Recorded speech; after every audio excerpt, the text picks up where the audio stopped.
Bismillahirrahmanirrahim. Assalamualaikum warahmatullahi wabarakatuh. Di pertemuan SKI kali ini kita akan membahas tentang dinasti Abbasiyah. Yang pertama yaitu kita akan membahas sejarah tentang dinasti Abbasiyah terlebih dahulu. Langsung saja ke dalam materinya, yaitu para penguasa dinasti Abbasiyah merupakan keturunan dari paman Nabi Muhammad SAW atau yang sering disebut Al-Abbas.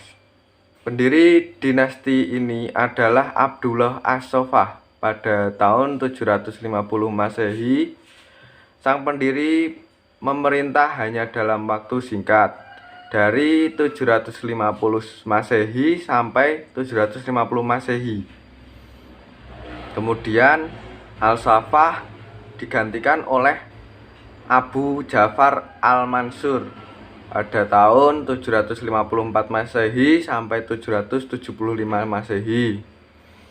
Kemudian di sini ada pada masa kejayaan dinasti Abbasiyah. Boleh dikata pada masa dinasti Abbasiyah menyempurnakan bangunan-bangunan peradaban Islam dari dinasti sebelumnya, yaitu dinasti Umayyah.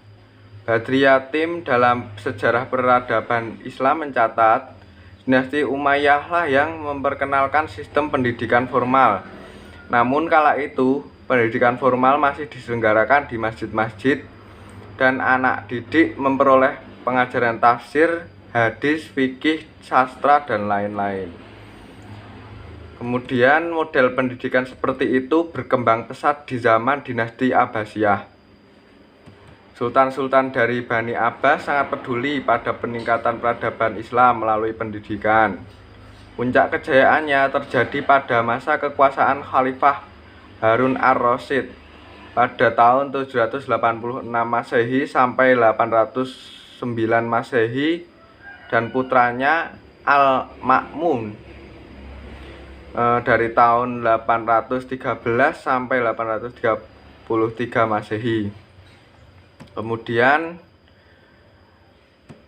dalam dinasti-dinasti Islam menyatakan 3 abad pertama dinasti Abbasiyah, yaitu pada abad ke-8 sampai dengan abad ke-11 merupakan abad kejayaan dinasti ini. Bidang sastra, teologi, filsafat, dan ilmu pengetahuan berkembang pesat. Kemajuan ekonomi dan perdagangan terjadi di mana-mana, terutama di wilayah Irak, Persia, dan Mesir.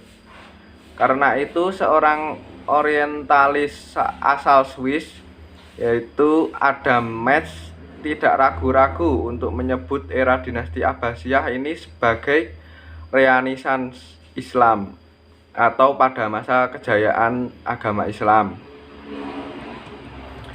Lantas faktor apa yang mendorong terjadinya kemajuan itu? Ahmad Amin dalam bukunya bertajuk Duha Islam menjelaskan, pada era itu terjadi perubahan antara orang-orang Arab dengan bangsa-bangsa lain yang sudah berperadaban maju.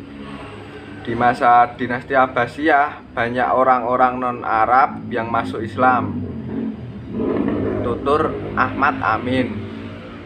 Punya pengaruh besar pada perkembangan ilmu pengetahuan dalam Islam. Misalnya saja Persia. Bangsa Persia berpengaruh kuat dalam bidang pemerintahan, filsafat, dan sastra. Kemudian di sini ada faktor-faktor runtuhnya dinasti Abbasiyah. Yang pertama yaitu kurang pengawasan.